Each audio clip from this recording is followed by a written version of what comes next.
Certaines maladies transmissibles d'animal à l'homme, zoonoses, traversent les frontières sans visa. Et parmi elles, la fièvre de la vallée du Rift, qui a la nationalité du Kenya, dont elle porte le nom d'une de ses vallées, le Rift.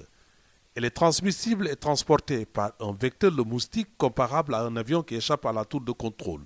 Elle a atterri dans la zone nord et au centre du Sénégal. Le docteur Baba Sall, chef de la division zoosanitaire au ministère de l'Élevage, fait l'état des lieux. La maladie, en fait, est transmise par des moustiques. Qui transmettent la maladie aux ruminants, les moutons, les chèvres et les bovins. C'est aussi malheureusement une maladie qui peut toucher l'homme, n'est-ce pas? Mais pour le moment, les foyers que nous enregistrons au Sénégal concernent les animaux. Maintenant, il faut travailler avec le ministère de la Santé pour voir si dans ces mêmes zones-là où il y a eu la maladie animale, est-ce qu'il y a eu des manifestations chez l'homme ou pas? Parce que ça rappelle un peu les signes de la grippe, du palu, ainsi de suite. Pour prévenir cette maladie, il faut des vaccins au coût très élevé dont notre pays ne dispose pas pour le moment, dont il faut aller chercher en Afrique du Sud. C'est pourquoi le laboratoire vétérinaire de Anne, un laboratoire de référence mondiale, multiplie recherche et formation, mais aussi renforcement de moyens de lutte. Avoir un module sur les généralités relatives à la maladie, mais également aux vecteurs. Ensuite, il y aura un module sur les techniques de capture et puis un troisième module sur l'identification des vecteurs.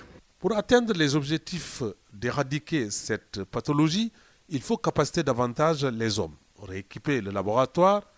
Dès lors, il faut renforcer la coopération avec les partenaires. Cette formation vient à son heure parce qu'elle va permettre un peu d'outiller les techniciens de laboratoire par rapport surtout à la capture et à l'identification des moustiques vecteurs. Cet atelier, effectivement, va se pencher sur l'écologie de ces anthropodes, de ces moustiques, voir quel type de moustiques actuellement sont impliqués dans la transmission de cette affection et également voir si ces moustiques sont vraiment compétents pour être à l'origine de la transmission de ce virus, non seulement aux animaux, mais également de l'homme. Cet atelier de formation du 18 au 28 regroupe 6 pays, dont l'Algérie, le Maroc, la Tunisie, la Mauritanie, le Mali et le Sénégal. Il est important